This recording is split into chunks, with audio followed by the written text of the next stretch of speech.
Un estado de shock no es algo que se produce únicamente cuando nos pasa algo malo, sino también cuando perdemos nuestra narrativa o nuestra historia, cuando nos desorientamos. Lo que nos mantiene orientados, alerta y a salvo del shock es nuestra historia. Una época de crisis como la que estamos viviendo es ideal para pensar en la historia, en la continuidad, en las raíces. Es un buen momento para situarnos en la historia de la lucha humana. La doctrina del shock.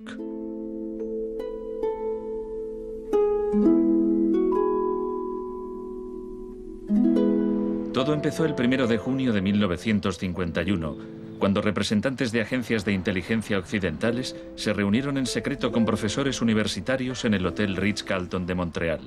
Como resultado de esta reunión, el ejército financió una investigación sobre el aislamiento sensorial en la Universidad de McGill. El aislamiento sensorial es una forma de producir una monotonía extrema. Provoca una reducción de la capacidad crítica, nubla la mente y el sujeto se queja de que ni siquiera puede fantasear. Y cuando un estudiante universitario no es capaz de fantasear, mal asunto. Mientras experimentábamos, empecé a creer que quizá algo que causara incomodidad o incluso dolor sería más tolerable que las condiciones de aislamiento que estudiábamos. Hebb decidió dejar de trabajar en la investigación. No tenía idea, cuando lo propuse, del arma tan terrible, tan potencialmente terrible que podía llegar a ser. Este es nuestro momento, nuestra oportunidad. Pero los experimentos continuaron bajo las órdenes del ambicioso jefe de psiquiatría, el Dr. Ewen Cameron. Su trabajo iba mucho más allá que el nuestro. Nosotros dejábamos muy claro que el sujeto podía marcharse en el momento en que quisiera, y algunos se iban. Los pacientes de Cameron no tuvieron tanta suerte. El Allen Memorial Institute, donde trabajaba, empezó a parecer una macabra cárcel donde Cameron llevaba a cabo experimentos extraños con sus pacientes de psiquiatría. Quería borrarles la mente, dejársela en blanco para reprogramarlos desde cero.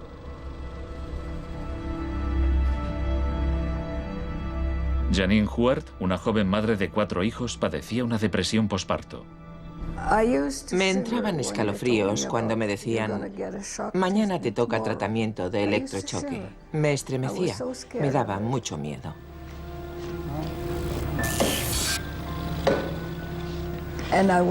Despertaba en otra habitación, totalmente confundida y triste.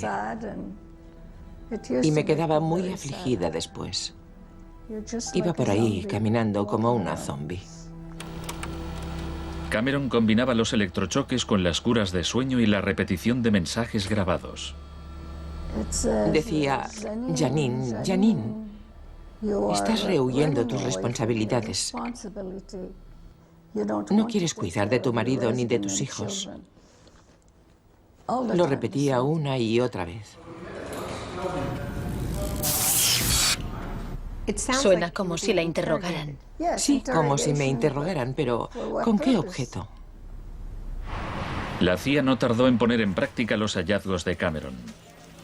Muchas de sus técnicas figuran en el manual Kubark de interrogatorios para el contraespionaje. He aquí unos fragmentos. Es una tesis central del manual que estas técnicas son, en esencia, métodos para provocar la desviación de la personalidad. Hay un intervalo, que puede ser muy breve, de animación suspendida, una especie de shock psicológico o parálisis. Los interrogadores expertos reconocen este efecto cuando se da y saben que desde ese momento el sujeto está mucho más abierto a la sugestión, mucho más dispuesto a obedecer que justo antes de sufrir el shock. El otro Dr. Shock.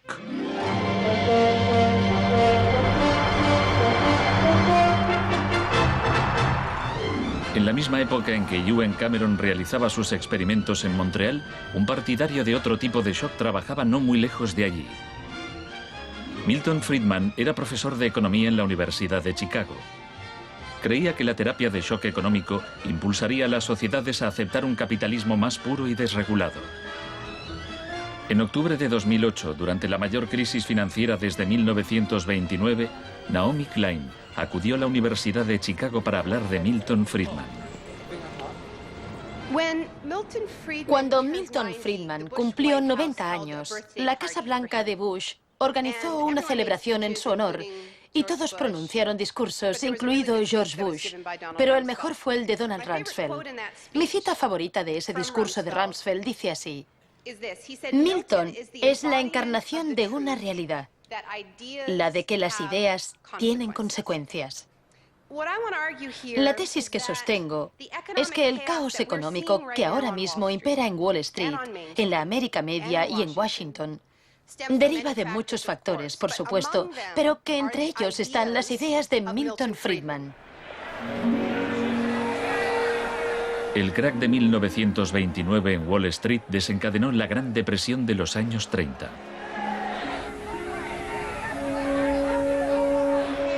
En la base de las tesis de Friedman estaba su oposición a la política del New Deal anunciada por el presidente Franklin Roosevelt en su discurso de investidura. Nuestra prioridad es conseguir que la gente tenga trabajo. No es un problema insoluble si lo abordamos de forma inteligente y con valentía. Quiero expresar mi firme creencia de que no debemos temer a nada, excepto al miedo en sí. Influido por el economista John Maynard Keynes, Roosevelt puso en marcha un programa de empleo público para que la gente volviera a trabajar. Hoy la depresión no es más que un vago recuerdo. Millones de hombres y mujeres han encontrado trabajo y por consiguiente seguridad y esperanza. No fue tan sencillo. La depresión duró hasta la Segunda Guerra Mundial, pero después el Plan Marshall generalizó el modelo regulador e intervencionista de Keynes en Europa.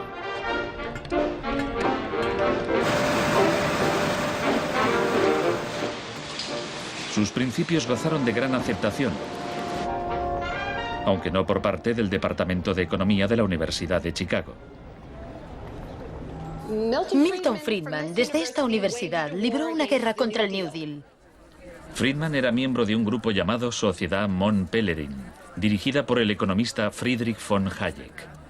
Creían que si el gobierno dejaba de prestar servicios y de regular los mercados, los problemas de la economía se resolverían solos. En los 50 los consideraban bichos raros, pero en los últimos 30 años sus ideas se han convertido en la doctrina económica dominante.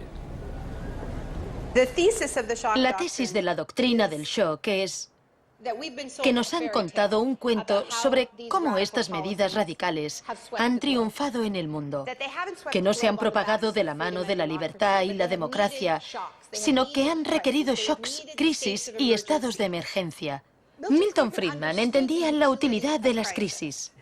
Solo una crisis, real o percibida, produce auténticos cambios. Cuando esa crisis sobreviene, las medidas que se toman dependen de las ideas que flotan en el ambiente. Primera puesta a prueba, Chile. Fue en Chile donde los seguidores de Friedman aprendieron a explotar un shock o crisis a gran escala. Por lo general, los voceros del neoliberalismo, los publicistas oficiales, ni siquiera mencionan a Chile. Empiezan a contar la historia a partir de Thatcher y Reagan, porque eso queda mucho mejor. En los años 50 y 60, las medidas progresistas de desarrollo en Chile eran un modelo para la zona. El gobierno invertía en salud, educación e industria. Las empresas estadounidenses temían por sus inversiones. Como respuesta, el Departamento de Estado comenzó a becar a estudiantes de Chile y el resto de Sudamérica para que estudiaran economía de libre mercado con Milton Friedman. La Universidad de Chicago tenía un convenio con la Universidad Católica de Chile que permitía a muchos chilenos venir a Chicago, donde les impartíamos formación y se doctoraban. Los estudiantes regresaban a Chile a dar clases. El Departamento de Economía de la Universidad Católica en Santiago se convirtió en una mini escuela de Chicago. Arnold Harberger, el economista que dirigía el programa, se describía como misionero totalmente entregado. En 1970, la Unidad Popular de Salvador Allende ganó las elecciones con un programa que proponía nacionalizar grandes sectores de la economía. La compañía de teléfonos pertenecía en su mayor parte a la empresa estadounidense ITT, que encabezó los intentos de evitar que Allende fuera presidente. Contaba con el apoyo de Richard Nixon en la Casa Blanca. Yo no estuve allí, pero puedo decirle lo que sabemos con certeza en la actualidad.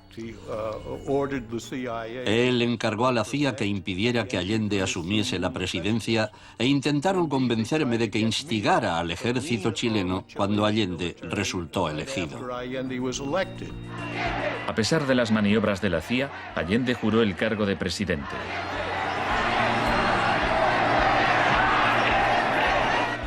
Richard Nixon ordenó al director de la CIA que hiciera gritar a la economía. Señor Nixon es presidente de Estados Unidos y yo soy presidente de Chile. Yo no tendré un término despectivo contra el señor Nixon mientras el señor Nixon respete al presidente de Chile. Comenzó a fraguarse un golpe militar. Los Chicago Boys chilenos se pusieron a trabajar en un programa económico de 500 páginas llamado El Ladrillo. Con dinero de Estados Unidos se hizo todo lo posible por desestabilizar la economía. Se declaró una huelga de camioneros que paralizó fábricas y tiendas. Hubo un golpe de Estado fallido el 29 de junio de 1973. Después, el 11 de septiembre, bajo el mando del general Pinochet, el ejército asaltó el Palacio Presidencial. El shock de la guerra. Chile había disfrutado durante 41 años ininterrumpidos de un régimen democrático que estaba siendo derrocado por medio de la violencia. Para Pinochet y sus partidarios el golpe era una guerra, y desde luego estaba concebido para parecerlo. Fue el precursor chileno de la doctrina militar de shock y pavor.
Fuerzas Armadas y de Orden, solo bajo la inspiración patriótica de sacar al país del caos que en forma aguda lo estaba precipitando el gobierno marxista de Salvador Allende. Los Chicago Boys entregaron a Pinochet el ladrillo, su plan económico.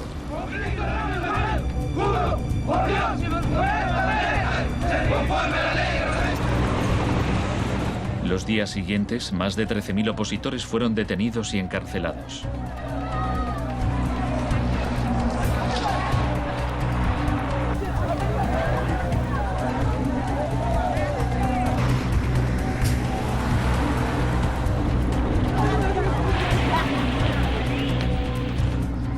Recluyeron a miles de presos en el Estadio Nacional y a muchos los torturaron. El mundo fijó su mirada en Chile. ¿Cuántas personas? Más de 5.000. 10.000 personas, como 10.000 hay.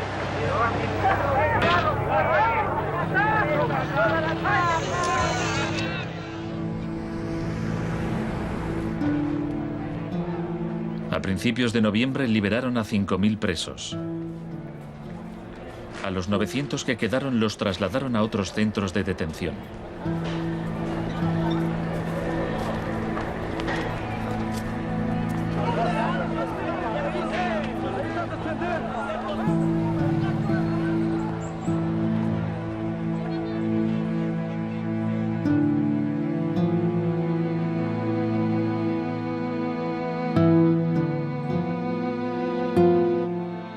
Menos de un mes después, la FIFA dejó a Chile jugar una eliminatoria para el Mundial de Fútbol en ese mismo estadio. Su rival, la Unión Soviética, se negó a jugar allí, así que se permitió a Chile marcar en portería vacía y clasificarse para el Mundial de 1974. Lo hacía Chaval Galdeo, lo hacía Galo Reynoso. Porque fueron tocando sin adversario hasta el otro lado. El shock económico. Aprovechando el estado de shock de la población, Pinochet impuso las medidas recomendadas por los Chicago Boys, suprimió el control de precios, privatizó empresas estatales, eliminó aranceles de importación y redujo el gasto público. Más tarde, Friedman reconoció abiertamente la importancia del experimento chileno. Se trataba del primer caso en que un avance hacia el comunismo daba paso a un avance hacia el libre mercado. No dio resultado. Al cabo de un año había una inflación del 375% anual, la más alta del mundo. Así que en marzo de 1975, Arnold Harberger y Milton Friedman volaron a Santiago. Empleó una expresión que nunca se había utilizado en el contexto de una crisis económica mundial. Exigió un tratamiento de shock. Dijo que él era como un médico que iba a ayudar a un país asolado por una epidemia y simplemente recetaba el remedio. Friedman escribió que el general Pinochet se mostraba receptivo a la idea de un tratamiento de shock, aunque era evidente que le preocupaba el paro temporal que podía causar.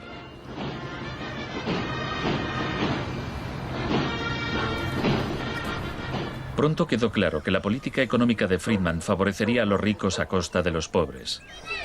Se calculaba que una familia que intentara subsistir con el salario mínimo tendría que gastar el 74% de sus ingresos en pan. Viajar en autobús o beber leche se había convertido en un lujo. Pinochet acabó con la distribución gratuita de leche en las escuelas, disposición similar a la polémica medida que había tomado la joven ministra de Educación británica que más tarde sería su amiga. ¿Me siento aquí? Gracias.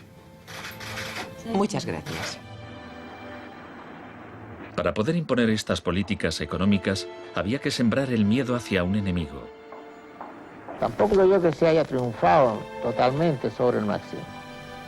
El marxismo es como un fantasma. Cuesta mucho tomarlo. Mejor dicho, no se puede tomar.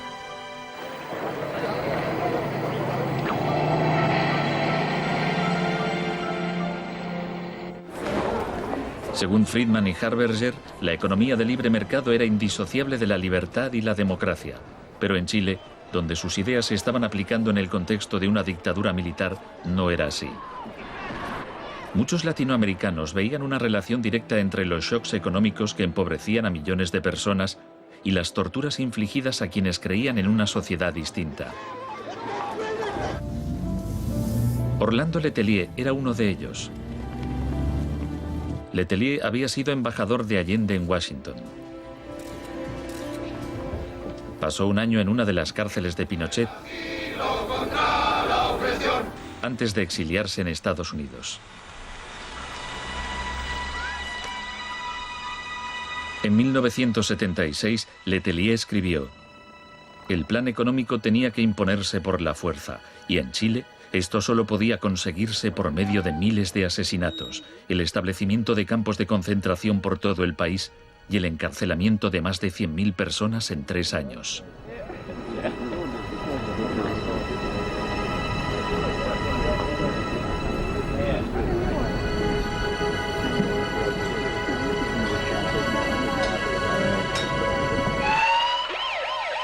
Antes de que pasara un mes, Letelier murió en un atentado con coche bomba.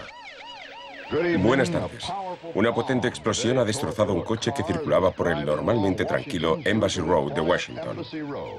El chileno era Orlando Letelier, ministro de Exteriores durante los últimos meses del régimen marxista del difunto Salvador Allende. Damos paso a Richard Roth. Michael Townley, miembro de la policía política secreta de Pinochet, estaba detrás del atentado. Había entrado en Estados Unidos con pasaporte falso y la CIA estaba al corriente de ello. Michael, buenas noches. Buenas noches, Pablo. La opinión del Poder Judicial chileno, ¿hay confianza en él?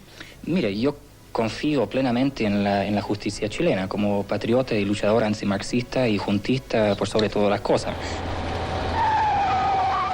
Pese a su confianza, Townley fue extraditado a Estados Unidos y condenado por el asesinato de Letelier. Pinochet gobernó Chile como dictador durante 17 años. Pero en una entrevista en que se sinceraba, Harberger seguía negándolo. Un gobierno represivo no puede durar mucho tiempo en el marco de un sistema de auténtica libertad económica. El año del asesinato de Orlando Letelier se le concedió a Friedman el Premio Nobel de Economía.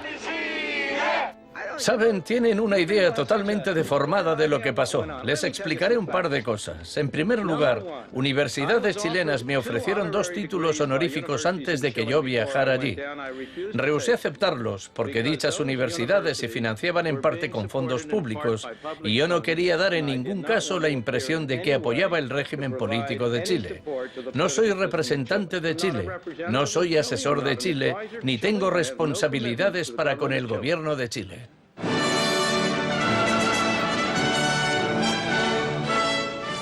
Y ahora le cedo la palabra al profesor Milton Friedman.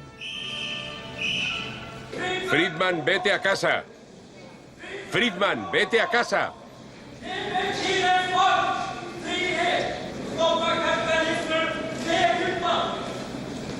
Lamento este incidente. Podría haber sido peor.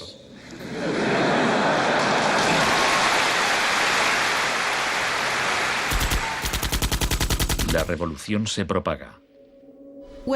El propósito de la doctrina del shock es contar una historia alternativa de cómo esa oleada salvaje de capitalismo puro e incontrolado que estamos viviendo llegó a dominar el mundo. Chile no fue el único país de Sudamérica que adoptó las políticas de la Escuela de Chicago. Los seguidores de Friedman ocupaban cargos clave en Brasil y asesoraban el gobierno de Uruguay. Entonces, el 24 de marzo de 1976, un golpe militar derrocó al gobierno de Isabel Perón en Argentina. Una junta de 3 generales tomó el poder bajo el mando del general Videla. Los Chicago Boys accedieron a puestos económicos relevantes en el gobierno militar. Aprovecharon la oportunidad para introducir importantes reformas económicas y sociales. Un año después del golpe, los sueldos habían perdido el 40% de su valor, se cerraban fábricas y la pobreza se disparó. Como en Chile, hubo que aterrorizar al pueblo para que aceptara estas medidas económicas. Videla aprendió de la experiencia de Pinochet. Adoptó la táctica de hacer desaparecer personas. Para equilibrar el terror público y privado, llevaban a cabo los secuestros en plena luz del día y después siempre podían negarlos. Fue necesario cumplimiento de la misión que la nación le tiene asignada, articular la defensa de la sociedad argentina. Las reglas de esta guerra no convencional, que no buscamos ni provocamos, son distintas. Muchas de las técnicas empleadas por los militares chilenos y argentinos las habían aprendido en la Escuela de las Américas dirigida por Estados Unidos. Enseñaban técnicas de tortura. Violar a la víctima, desnudarla, herirla con objetos punzantes, romperle extremidades, sacarle los ojos, marcarla a fuego. En Latinoamérica hay regímenes que violan hoy en día los derechos humanos. Practican asesinatos políticos, torturas, deportaciones, encarcelamientos sin juicio, que son técnicas aprendidas en este centro. Quizás sea así. Si me dice que lo que enseñamos aquí se ha llevado a la práctica, no se lo negaré. El uso de la tortura contra un soldado enemigo conocido para obtener algún tipo de ventaja militar me parece justificable y acertado. Ir más allá, utilizar las técnicas de tortura solo para intimidar a la gente, es un grave error, poco ético e inmoral. Pero en Argentina y Chile estas técnicas no solo se emplearon con soldados o terroristas, sino con estudiantes y sindicalistas, con todo aquel que se opusiera a la política de libre mercado del régimen.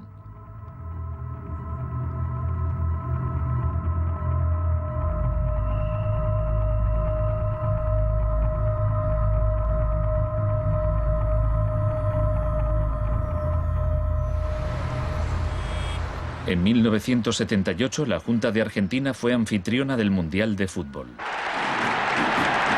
La final se jugó en un estadio que estaba aproximadamente a 1 kilómetro del mayor centro de detención del país, donde había miles de presos en cámaras de tortura. Decir que con los goles, con el grito de gol, se tapaba la voz de los secuestrados, los gritos de los secuestrados, era una realidad.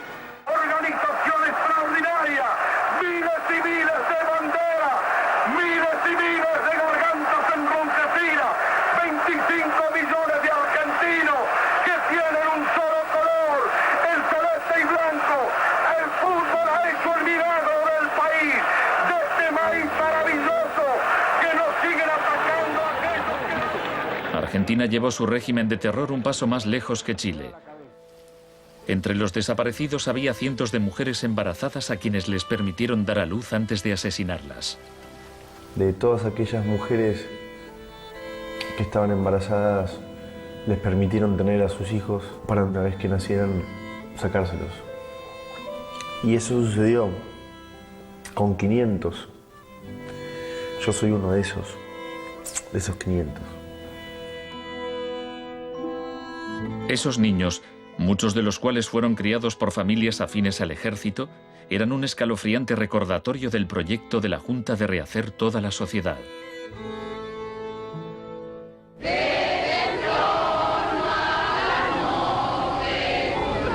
Cuando la Junta aún detentaba el poder, un grupo de madres y abuelas de desaparecidos empezaron a protestar en la Plaza de Mayo.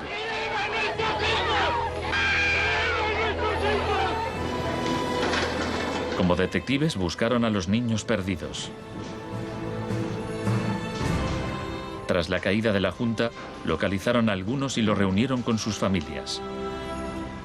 De vez en cuando encontraban restos. Por lo general, no encontraban nada. El general Videla fue declarado culpable de asesinato, secuestro y tortura. Señores jueces, nunca más. Se le condenó a cadena perpetua.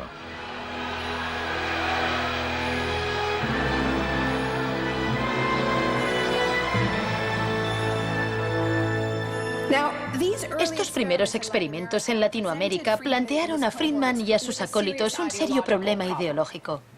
Friedman había prometido que sus medidas no solo enriquecerían aún más a la élite, sino que crearían la sociedad más libre posible, que aquella era una guerra contra la tiranía, que el capitalismo y la libertad iban juntos. Sin embargo, vemos que en los 70 los únicos países que ponían en práctica esas ideas eran dictaduras militares. Nixon había dado todo su apoyo a la imposición de ese liberalismo brutal por parte de las dictaduras sudamericanas. En cambio, el caso de la política económica dentro de Estados Unidos, donde Nixon se estaba jugando la reelección, era harina de otro costal. La Escuela de Chicago y el mundo anglosajón. Friedman mantenía una relación cordial con Nixon. Varios de sus colegas y discípulos de la Escuela de Chicago obtuvieron cargos en el gobierno. Entre ellos Donald Rumsfeld. Con la ayuda de Dios. Enhorabuena. Gracias. En 1971, en plena depresión económica, Nixon dejó a un lado las ideas de Friedman e instauró una política de control de precios y salarios. Puso a Rumsfeld al cargo.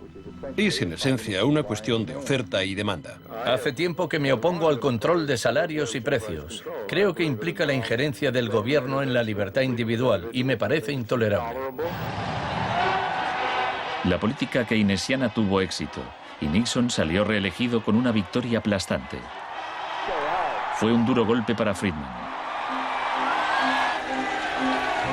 Más tarde, en 1979, Margaret Thatcher fue elegida primera ministra en Gran Bretaña. Su gurú intelectual era el viejo mentor de Milton Friedman, Friedrich von Hayek. Poco más de un año después, Ronald Reagan ganó las elecciones presidenciales de Estados Unidos. Ahora, tanto Gran Bretaña como Estados Unidos estaban en manos de friedmanitas declarados. El programa con que Margaret Thatcher llegó al poder se basaba en 4 puntos: recortar el gasto público, bajar los impuestos, reducir el número de empresas estatales o paraestatales, desregular la industria e introducir una política monetaria moderada y estable para combatir la inflación. Durante sus primeros 3 años en el poder, el paro se duplicó en ciertos sectores, lo que provocó oleadas de huelgas. El índice de popularidad de Thatcher cayó hasta el 25%. Estallaron disturbios en las principales ciudades británicas. Hasta los admiradores de Thatcher albergaban ciertas dudas. Los resultados económicos de la administración Thatcher son desiguales.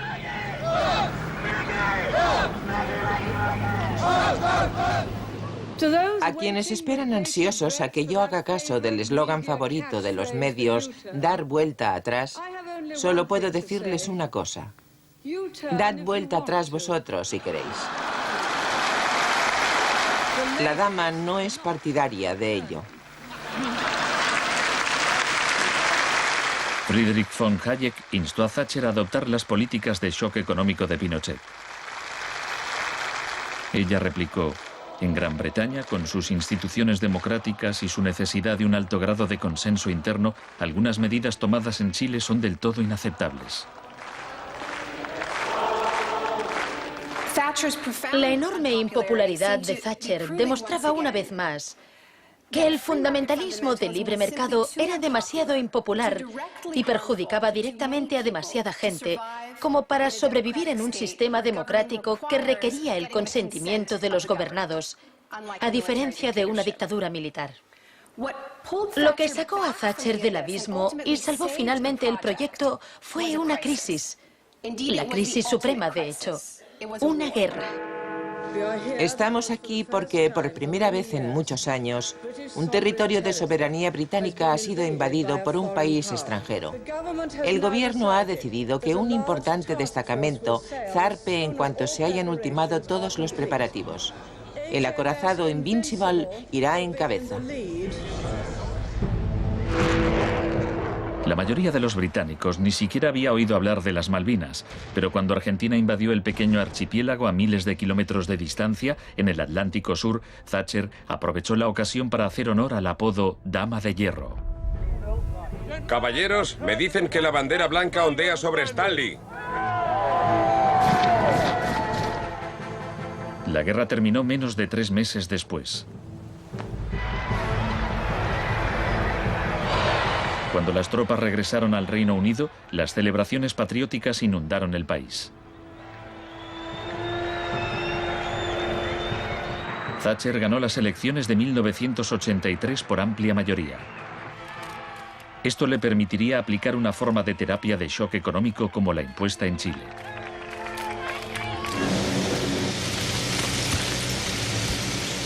La organización de trabajadores más poderosa del país era el Sindicato Nacional de Mineros. Cuando la Junta Nacional del Carbón anunció el cierre de minas, los mineros declararon la huelga. Zonas del centro de Londres están paralizadas por miles de mineros y simpatizantes que se manifiestan por la ciudad en favor de la huelga de mineros, la más larga y feroz jamás vivida en Inglaterra desde 1926, así como la más costosa. La huelga duró casi un año. Thatcher empleó todos los medios a su disposición para acabar con el sindicato.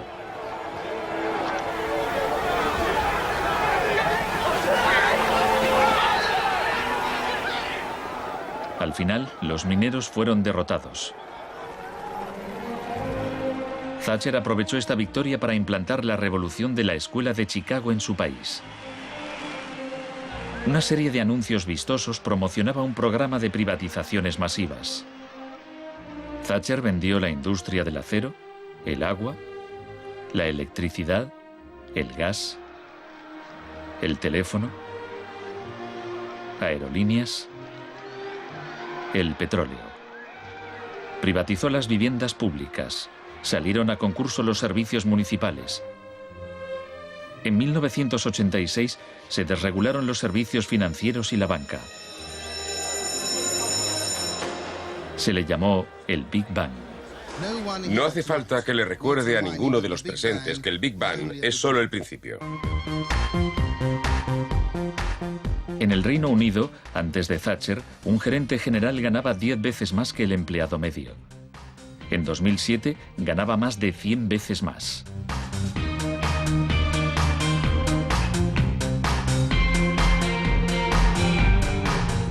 En Estados Unidos, antes de Reagan, los gerentes generales ganaban 43 veces más que el empleado medio. En 2005 ganaban más de 400 veces más. Friedman reconocía abiertamente que Thatcher y Reagan estaban haciendo mucho por difundir la doctrina de la Escuela de Chicago en el mundo. Por aquí, señor Reagan. He pensado que debía colocarse aquí. La coincidencia en el tiempo de los mandatos de Thatcher y Reagan fue sumamente importante para la aceptación pública en todo el mundo de un enfoque distinto de la política económica y monetaria. Muchas gracias. Voy a describirles un plan y una esperanza a largo plazo. Que el avance de la libertad y la democracia relegue al marxismo-leninismo al basurero de la historia, tal como ha hecho con otras tiranías que coartan la libertad e impiden que la gente se exprese. Más allá del telón de acero. Todos conocemos el cuento de hadas sobre la caída del comunismo. Occidente, con Reagan y Thatcher al mando, parecía tan próspero a los ojos de la gente del bloque comunista que ésta a su vez empezó a exigir medidas radicales de libre mercado. En realidad no sucedió así. Es cierto que quienes vivían oprimidos por el autoritarismo comunista querían la democracia de verdad y que querían poder ir a comprar tejanos y a comer Big Macs. Eso es cierto. Pero eso no significa que aspiraran al capitalismo salvaje con oligarcas descontrolados y sin protecciones sociales, que acabó por instaurarse en tantos países del bloque del Este que aún lo padecen hoy en día. Thatcher había hecho lo posible por socavar el poder de los sindicatos en el Reino Unido, pero en 1988 viajó a Polonia para ofrecerle su apoyo al sindicato Solidaridad. Se trata del proceso para pasar de donde están ahora a donde quieren estar. Como consecuencia de las huelgas en Polonia, se permitió a Solidaridad participar en las elecciones de junio de 1989, lo que a su vez desencadenó oleadas de manifestaciones en toda Europa del Este.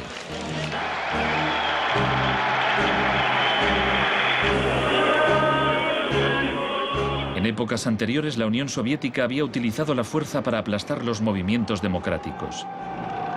Pero ahora la URSS tenía un líder distinto, Mikhail Gorbachov, impulsor de la glasnost y la perestroika.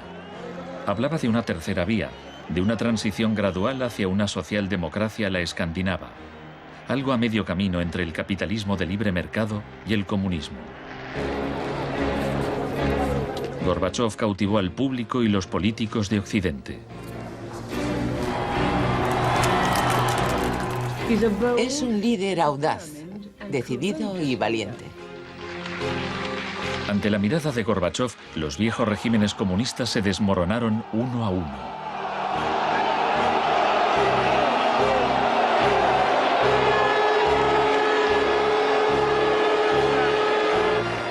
A finales de año, el símbolo más famoso de la división de Europa fue derribado.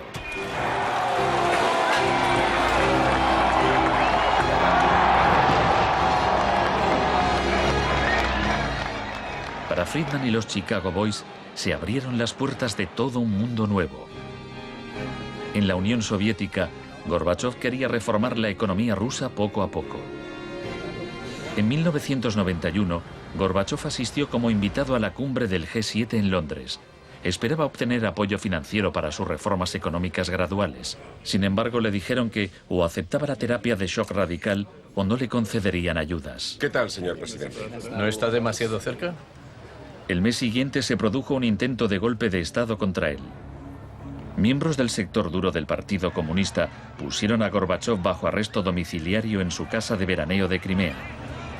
Los tanques rodearon la Casa Blanca, el Parlamento ruso.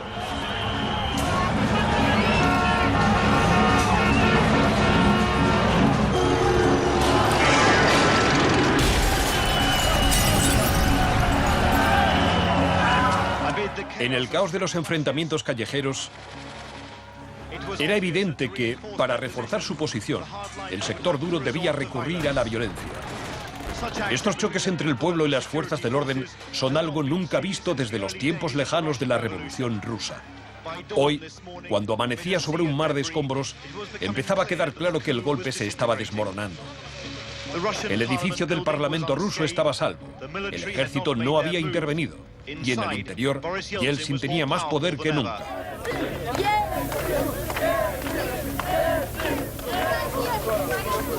Fue un momento estelar para Yeltsin.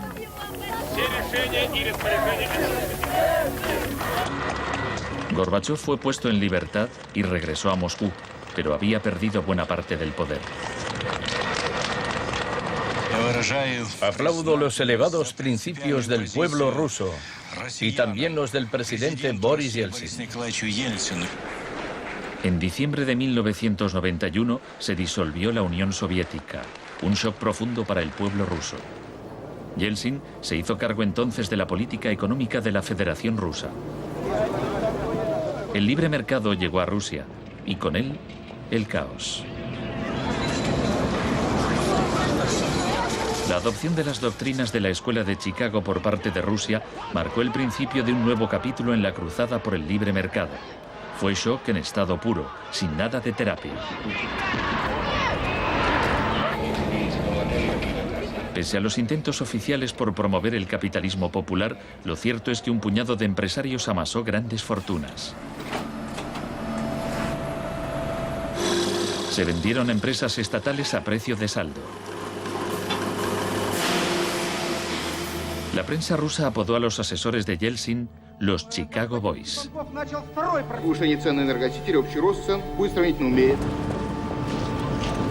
Gracias a la terapia de shock de Yeltsin, en 1992 los rusos consumían un 40% menos que en 1991. Un tercio de la población había caído en la pobreza y la gente tardaba meses en cobrar su sueldo.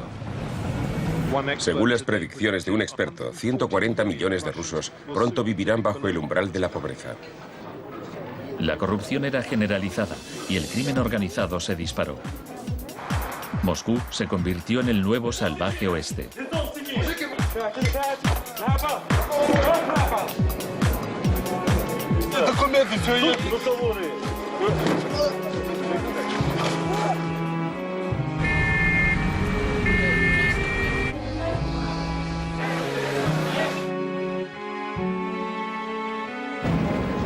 La mayoría de los rusos se oponía a que el radicalismo de los Chicago Boys se implantase en su país.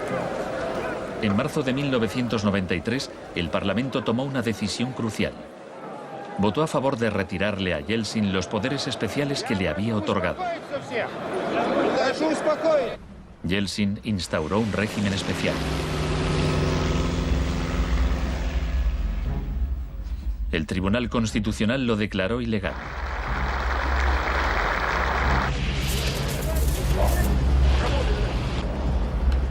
El 21 de septiembre, Yeltsin, al estilo Pinochet, disolvió el Parlamento. A partir de hoy quedan suspendidas las funciones legislativas, administrativas y de control del Parlamento de la Federación Rusa. Occidente puso su influencia al servicio de Yeltsin. Creemos que Boris Yeltsin es la mayor esperanza para la democracia en Rusia. 2 días después, el Parlamento votó a favor de destituir a Yeltsin por 636 votos a 2. Miles de partidarios del Parlamento se congregaron frente a la Casa Blanca e intentaron tomar la televisión.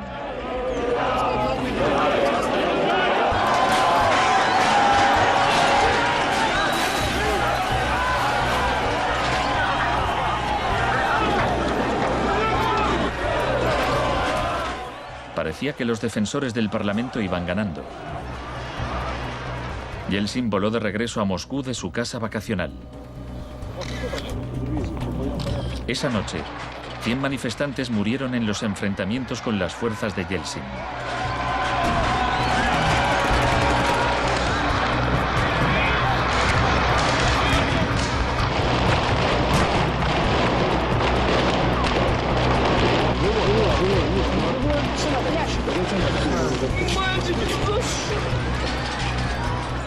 El 4 de octubre, Yeltsin ordenó al ejército que atacara la Casa Blanca y bombardeara el mismo edificio que él había defendido 2 años antes. ¿No lo entendéis? ¡Son asesinos!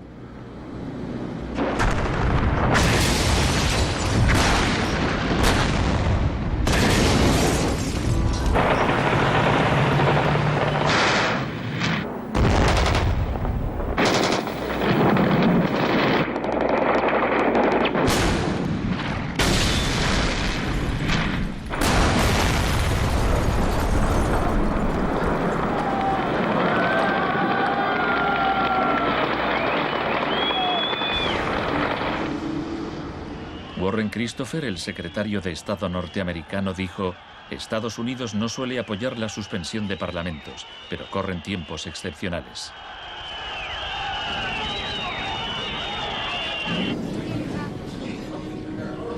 Yeltsin había conseguido el poder absoluto.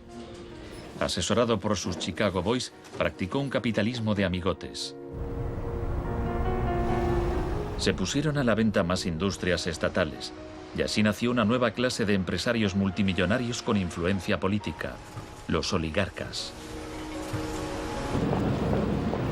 En 1998, el 80% de las granjas rusas estaba en quiebra y 70.000 fábricas estatales habían cerrado. En 8 años, el número de pobres había aumentado en 72 millones, mientras Moscú pasaba a ser la ciudad del mundo con más multimillonarios.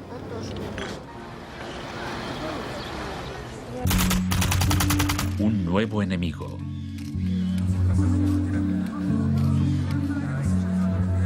Buenas tardes, gracias por venir. Es un honor para mí anunciarles que voy a proponer a Donald Rumsfeld como secretario de Defensa. Estoy deseando servir de nuevo a mi país. Rumsfeld ya había sido secretario de Defensa en el gobierno de Gerald Ford.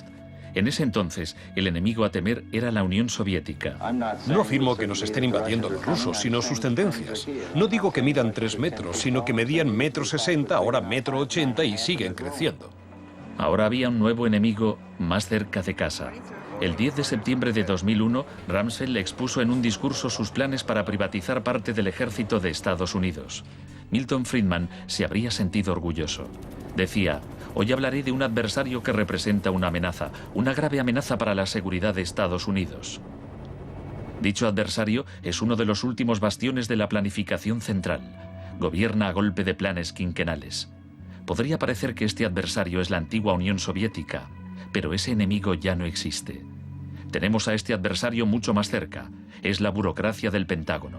Hoy le declaramos la guerra a la burocracia. Al día siguiente, el vuelo 77 de American Airlines se estrelló en el Pentágono y mató a 184 personas.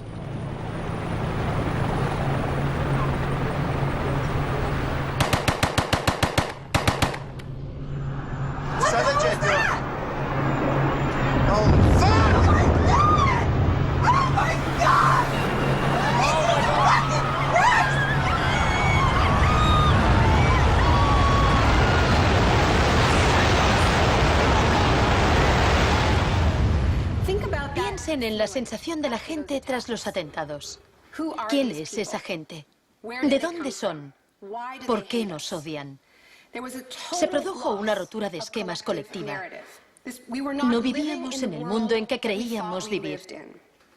Y nuestros líderes no dejaban de repetir que todo aquello que creíamos entender antes del atentado ya no era vigente. Se acuñó una nueva frase, mentalidad pre-11S. Lo que ocurrió en ese momento fue que surgieron teorías nuevas por arte de magia sobre un choque de civilizaciones. De pronto, ese era el mundo en que vivíamos. Resultó que había un eje del mal y que estábamos librando una guerra contra el terrorismo.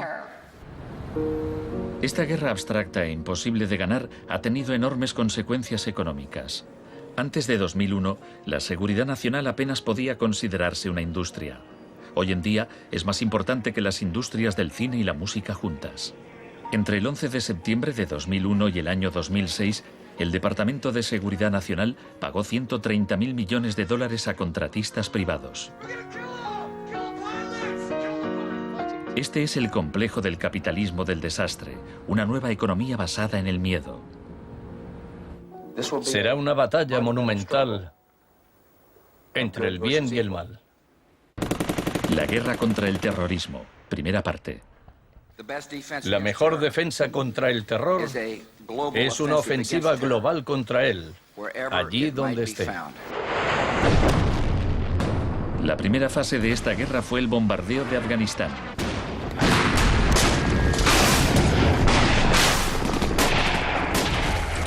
El gobierno talibán fue derrocado rápidamente. La posguerra resultó más complicada. Nuestra lucha contra el terrorismo empezó en Afganistán, pero no acaba allí. Buscamos sobre todo detenidos que nos sirvan para extraerles información.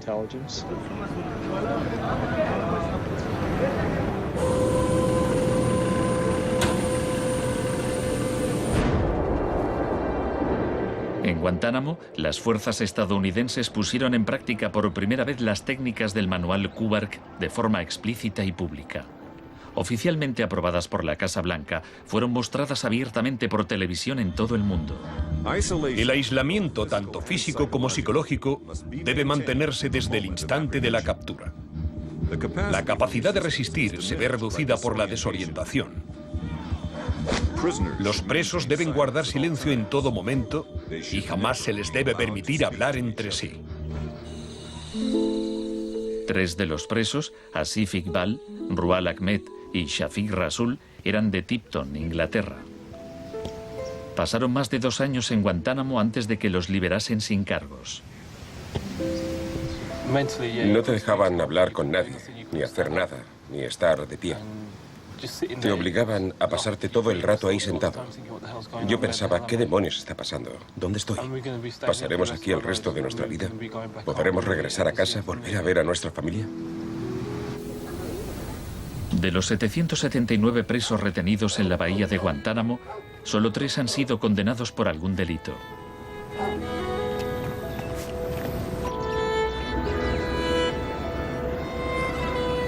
Lo único que sé a ciencia cierta es que son mala gente. Era un mensaje para todo el mundo, un mensaje muy claro. Esto es lo que te pasa si te interpones en nuestro camino. La guerra contra el terrorismo, segunda parte. La guerra contra el terrorismo no se libra contra un solo hombre o contra un solo país. Se alegaron muchas justificaciones para la invasión de Irak. Pero si Estados Unidos realmente hubiera querido invadir un país que presuntamente albergaba a líderes de Al-Qaeda, tenía armas nucleares y vendía tecnología nuclear a otros países, Pakistán habría sido la opción más obvia. Tenía contactos estrechos con los talibán y el poder estaba en manos de un dictador militar. En cambio, George Bush eligió como objetivo Irak, el país con la tercera mayor reserva de petróleo del mundo.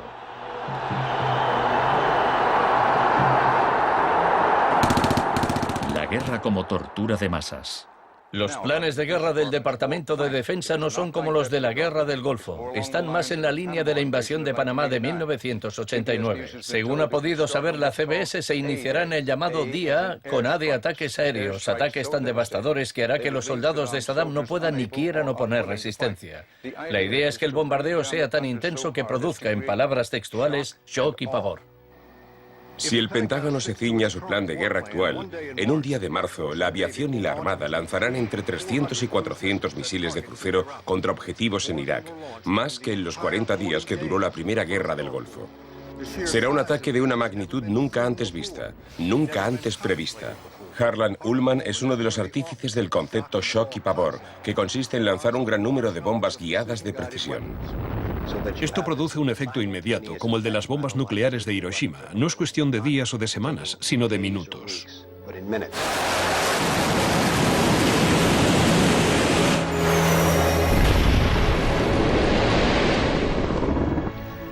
Además, paralizas la ciudad, es decir, la dejas sin energía ni agua y lanzas una campaña implacable de desgaste, de modo que al cabo de 2, 3, 4 o 5 días, ellos quedan agotados física, emocional y psicológicamente. Anoche una zona de 1 milla cuadrada del centro de Bagdad parecía el infierno en la tierra. Durante la primera oleada de bombardeos, los ciudadanos de Bagdad sufrieron una versión del aislamiento sensorial descrito en el manual Kubark. En el caos que siguió a la caída de Saddam Hussein, Estados Unidos hizo poco por impedir los saqueos. Algunos cargos del gobierno incluso los consideraban un punto de partida para desmantelar el Estado iraquí. John Agresto, encargado de reorganizar la educación superior, veía el saqueo de escuelas como una oportunidad para empezar de cero. De hecho, antes de las sanciones, Irak tenía el mejor sistema educativo de la región y una tasa de alfabetización del 89%. En cambio, en Nuevo México, estado natal de Agresto, el 46% de los ciudadanos eran analfabetos funcionales. En Irak se aplicaron 3 formas de shock distintas que actuaban a la vez y se complementaban entre sí. Estaba el shock de la guerra, seguido de inmediato por la terapia de shock económico impuesta por Paul Bremer. Y como la resistencia a esa transformación económica, a ese shock económico rápido iba en aumento, se aplicó el shock de la represión y la tortura, 3 clases de shock distintas. El shock económico.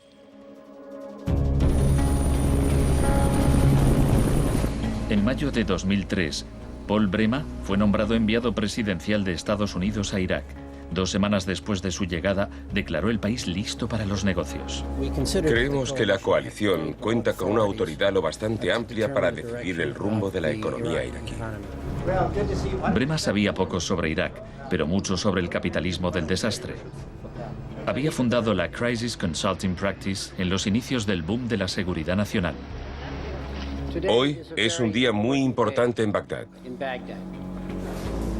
Bremer dedicó los primeros 4 meses a aprobar medidas clásicas de la Escuela de Chicago. Rumsfeld aseguraba que Irak tenía unas de las leyes fiscales y de inversión más avanzadas y atractivas del mundo libre. Una de las primeras disposiciones de Bremer fue despedir a 500.000 empleados públicos. Se trataba en parte de un acto de desbaacificación, pero reducir el gobierno era también algo muy friedmanita. Se prometieron fondos para la reconstrucción. Nuestra inversión en el futuro de Afganistán e Irak es el mayor compromiso de estas características desde el Plan Marshall. En realidad, era justo lo contrario. Mientras que el fin del Plan Marshall era impulsar la industria europea, la ayuda a Irak se invirtió en empresas de Estados Unidos. Los pocos iraquíes que consiguieron empleo estaban al final de una serie de subcontratistas. Creative Associates se hizo con contratos por valor de $100 millones para esbozar el programa de estudios e imprimir libros de texto para el sistema educativo. La consultora en gestión y tecnología Bearing Point obtuvo contratos por valor de $240 millones para implantar un sistema de libre mercado en Irak. RTI, con sede en Carolina del Norte, logró contratos por $466 millones para asesorar sobre la instauración de la democracia en Irak. Y a Halliburton se le adjudicaron contratos de coste más incentivos por $20.000 millones. Parsons recibió $186 millones para construir 142 clínicas sanitarias. Solo se terminaron 6. El suministro básico de electricidad y agua apenas mejoró, pese a los miles de millones que se gastaron durante los primeros 4 años.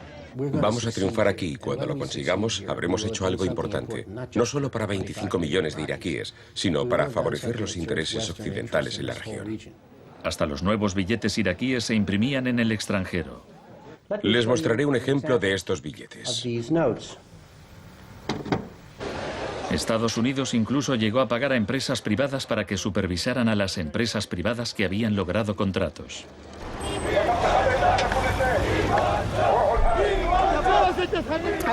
Estuve en Bagdad en 2004, cuando empezaban a cometerse atentados con frecuencia. De hecho, la noche en que llegué, una bomba estalló muy cerca del hotel. Pero lo que más me impactó entonces fue que, a pesar de la violencia y del caos, los iraquíes salieron a la calle a protestar al día siguiente. 19 muertos y 100 heridos en Nayaf. Lo que pedían en esa época era elecciones, tener voz y voto en el desarrollo de la era post-Saddam. En los primeros días de la ocupación, las protestas eran pacíficas, pero a medida que pasaba el tiempo, como las protestas no daban resultado, cada vez más iraquíes se unían a la resistencia armada.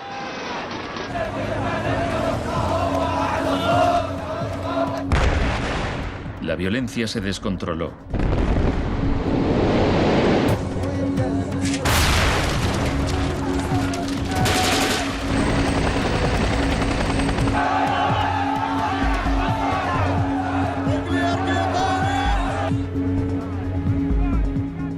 Como había ocurrido en Sudamérica 3 décadas antes, se dejaban cuerpos en la cuneta a modo de advertencia. Eran los desaparecidos de Irak.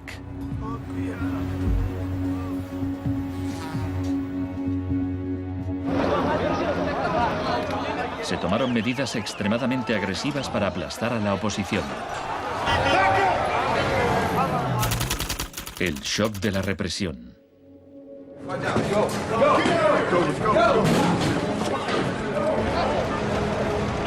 Durante los primeros 3 años y medio de la ocupación, se capturó a 61.500 iraquíes. En la primavera de 2007, 19.000 seguían detenidos.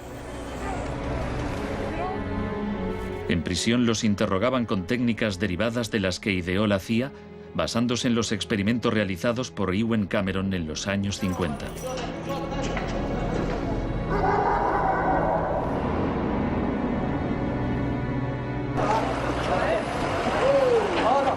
Según la Cruz Roja, altos cargos del ejército estadounidense admitieron que entre el 70 y el 90% de las detenciones en Irak fueron errores.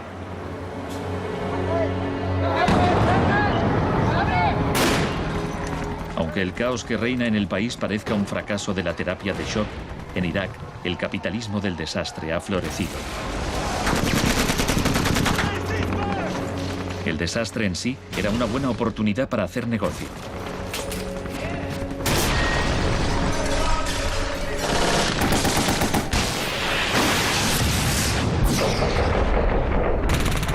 El negocio de la guerra. El gasto militar de Estados Unidos prácticamente se ha duplicado desde 2001. Se acerca a los 700.000 millones de dólares al año. Ya en 1961, el presidente Eisenhower, que no era precisamente de izquierdas, advirtió del peligro de un ejército demasiado poderoso. La conjunción de una estructura militar inmensa y de una gran industria de armamento es algo nuevo en la historia de Estados Unidos. Debemos precavernos contra una adquisición de influencia injustificada, deliberada o no, por parte del complejo industrial militar. No debemos permitir jamás que esa combinación suponga un riesgo para nuestras libertades o nuestros procesos democráticos. La guerra de Irak ha sido el conflicto más privatizado de la historia contemporánea. La zona verde de Bagdad es una versión extrema de lo que está pasando en todo el mundo. Se trata de una zona privada y segura, protegida del caos exterior.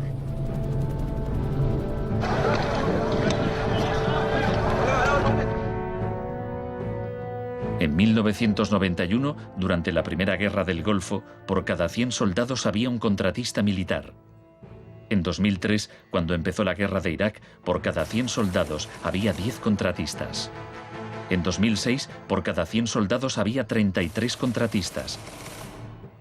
Un año después, por cada 100 soldados había 70 contratistas. En julio de 2007 había más contratistas que soldados en Irak.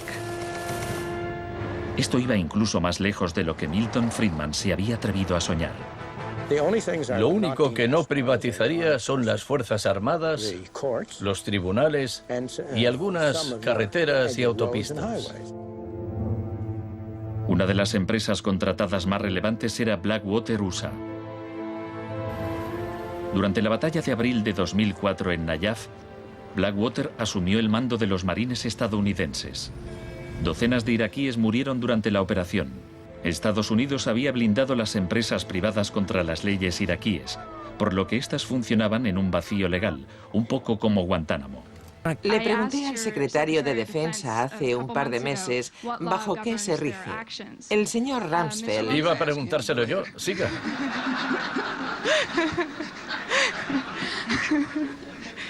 ¡Socorro! Iba... Del mismo modo que la terapia de shock de Cameron dejaba a los pacientes confundidos y deshechos, los múltiples shocks infligidos a Irak redujeron al país a un estado de anarquía y violencia sectaria. En la época en que ejecutaron a Saddam, en 2006, morían 1000 iraquíes por semana.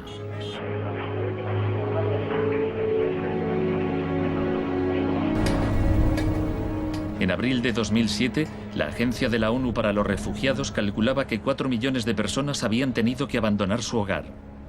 Cientos de miles de iraquíes habían muerto. Creo que los historiadores escribirán con toda claridad que hicimos algo extraordinario y noble aquí.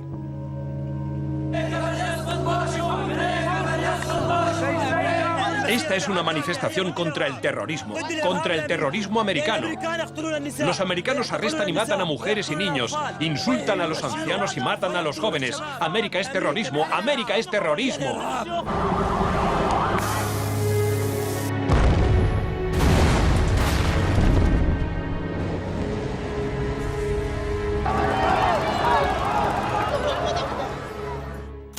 Un mundo de zonas verdes y rojas. Cuando el huracán Katrina llegó a Nueva Orleans en agosto de 2005, el mundo presenció horrorizado una especie de apartheid del desastre. Quienes tenían recursos se marcharon de la ciudad, mientras decenas de miles de desfavorecidos tuvieron que quedarse prácticamente sin ayuda del Estado.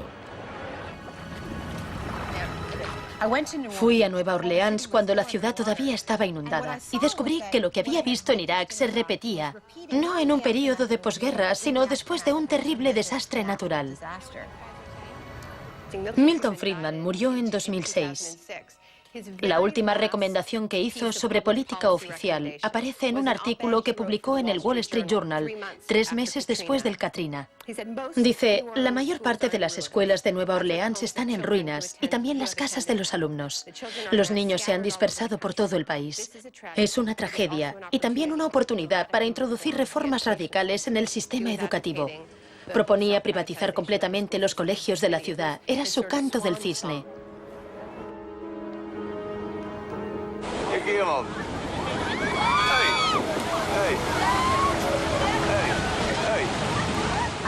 Fui testigo de un proceso similar en Sri Lanka, en los días que siguieron al tsunami de 2004.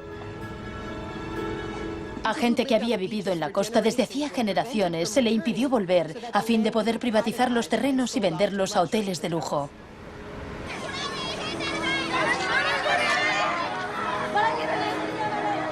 Justo a esto me refiero con la expresión doctrina del shock, al saqueo sistemático del sector público después de un desastre, cuando la gente está demasiado ocupada haciendo frente a la emergencia, a sus problemas diarios, para proteger sus intereses.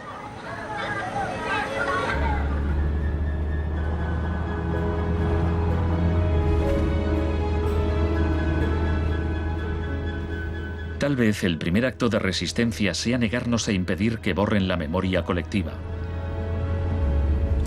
En 2008, Naomi Klein visitó Villa Grimaldi con Isabel Morel, viuda de Orlando Letelier. Villa Grimaldi es un monumento a la crueldad del régimen de Pinochet y a su posterior derrota. Villa Grimaldi fue el principal centro de tortura mientras se buscaba implementar la política de shock económico. Esta es la que tú señalas en el libro como las casas de uno por uno donde estaban los detenidos en Villa Grimaldi. No le tenía ningún cariño a Pinochet, pero considero que fue nuestro maestro en muchos sentidos. Aprendimos qué era el mal.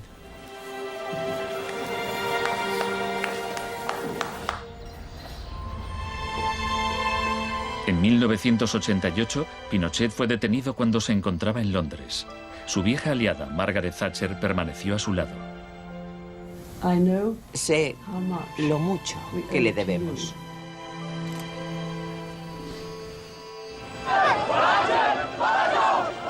Hicieron falta 30 años para que el experimento económico que Pinochet fue el primero en probar diera la vuelta al mundo hasta Irak. Aún así, las similitudes entre pasado y presente son asombrosas. entre los campos de concentración de Pinochet y el centro de detención de Bush en Guantánamo, entre los desaparecidos de Chile y los de Irak, entre los experimentos de Ewen Cameron y las torturas infligidas a los presos de Abu Ghraib. Ha llegado nuestro momento, nuestra ocasión. Borró todo el pasado. Por eso aplicaba electrochoques. Borraba el pasado del paciente e implantaba ideas nuevas. Pero Janine resistió. En 1988, la CIA accedió a indemnizar a Janine y a otras víctimas de los experimentos de Ewen Cameron. Janine, ¿estás orgullosa de que, aunque intentaron hundirte, tú has luchado con todas tus fuerzas y has vencido?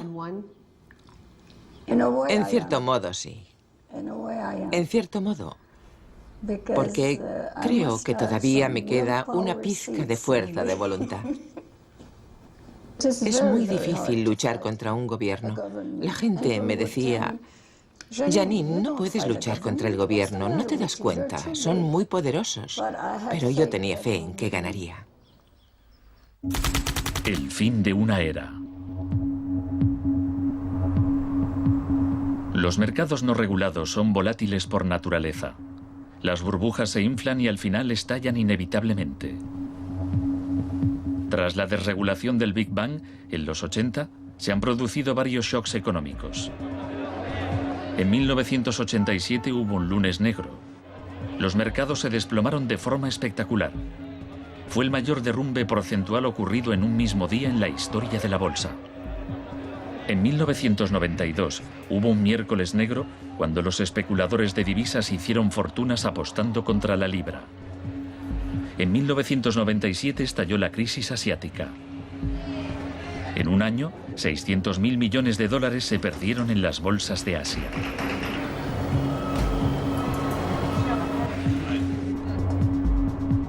Y finalmente, en septiembre de 2008, los mercados financieros implosionaron. El mercado no está funcionando correctamente. Ha habido una pérdida generalizada de confianza.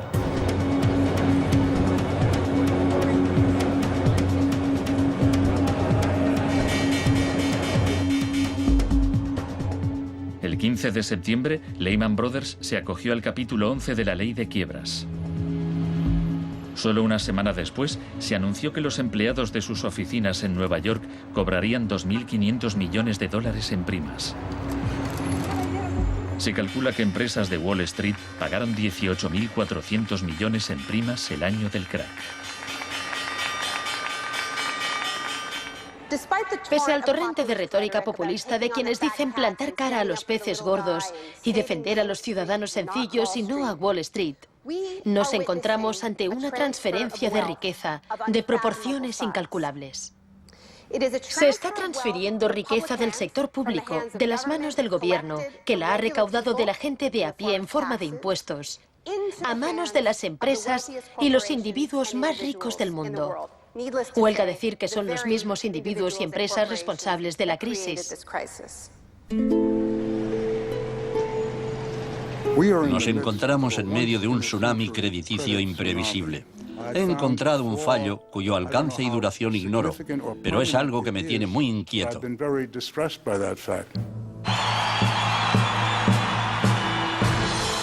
Estados Unidos, la crisis financiera propició la victoria de Obama.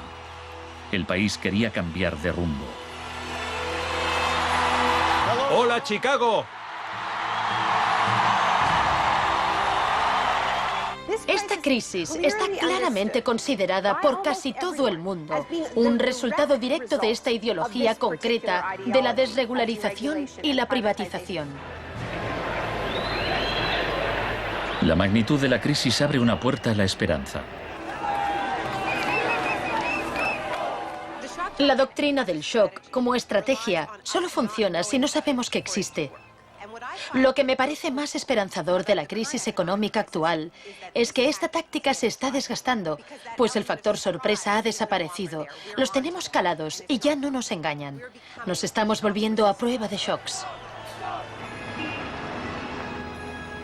La última vez que el mundo sufrió una crisis financiera tan grave como esta, la gente abrazó las medidas keynesianas del New Deal.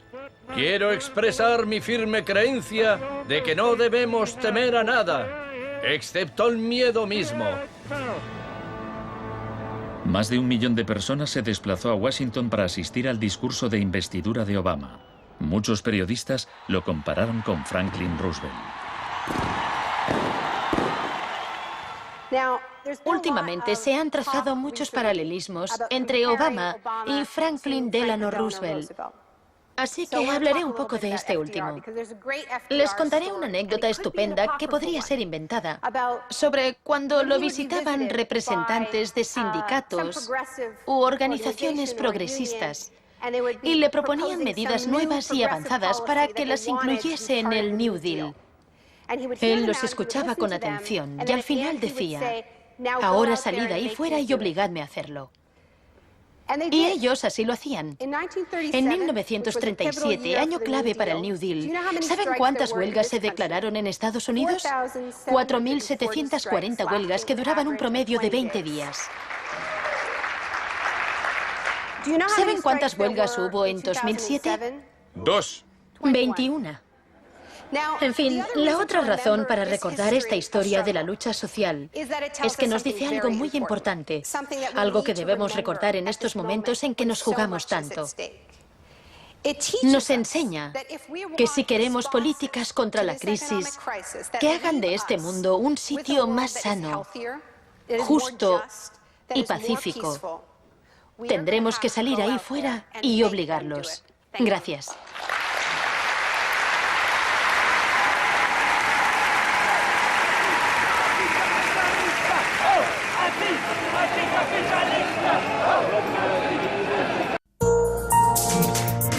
Volvemos en 2 minutos.